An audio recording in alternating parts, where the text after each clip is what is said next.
नमस्कार, मी आरती आणि आपण पाहताय आवाज इंडिया मराठी. शोध सत्याचा. बारामतीमध्ये राज्याचे माजी उपमुख्यमंत्री अजित पवार यांच्या विमान अपघाताबाबत रोहित पवार यांनी गंभीर आरोप केले आहेत. आज मुंबईत आयोजित पत्रकार परिषदेत त्यांनी म्हटले की पायलट कॅप्टन सुमित कपूरने कमी व्हिजिबिलिटी असूनही विमान माघारी न फिरवता खाली उतरवले आणि ते आदळून विमान स्फोट घडवण्याचा प्रयत्न केला. रोहित पवार यांनी अपघाताच्या वेळी विमानात 3000 ते 3500 लिटर इंधन असल्याचे सांगितले. त्याचबरोबर टॉयलेट जवळ अतिरिक्त इंधनाचे कॅन देखील ठेवले होते. त्यानुसार त्यांनी सांगितले की पायलटचा वापर करून अपघात घडवण्यात आला असावा आणि जास्त इंधन असल्यामुळे स्फोटाची शक्यता वाढली.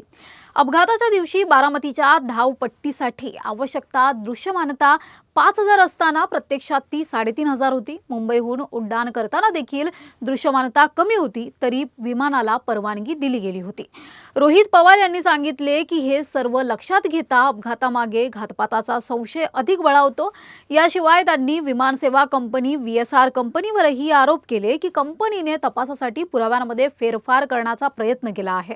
मुंबईत बसलेल्या हँडलर गोपीने फ्लाईट प्लॅनमध्ये बदल केले असावेत, ज्यामुळे चौकशी करताना ईमेल्स आणि कागदपत्रांचा तपास करावा लागेल. दिल्लीवरून फ्लाईट प्लॅन आल्यानंतर हँडलर गोपीने त्यामध्ये बदल केले असावेत, त्यामुळे प्रकरणाची चौकशी करताना त्यावेळी पाठवण्यात आलेले ईमेल तपासावेत, असे रोहित पवार यांनी म्हटलं आहे.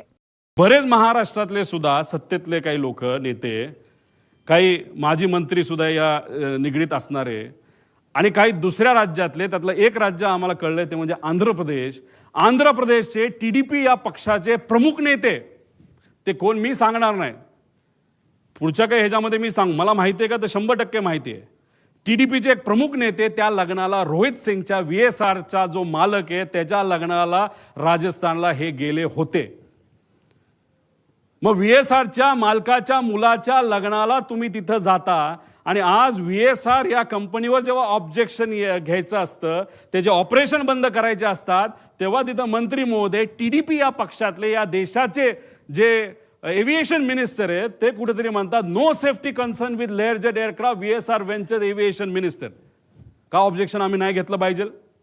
का दादांचा अपघात झाल्यापासून, का घात झाल्यापासून आतापर्यंत या राज्याचे सुद्धा मंत्री VSRली प्रवास करतायत? का आतापर्यंत इतर राज्यांमध्ये सुद्धा VSR चालू आहे? का?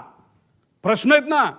आमचं धडधडीत डायरेक्ट म्हणणं आहे की सत्तेतले बरेचसे लोक हे VSRच्या मालकांच्या निगडीत आहेत. काही लोकांचे व्यवसाय आहेत.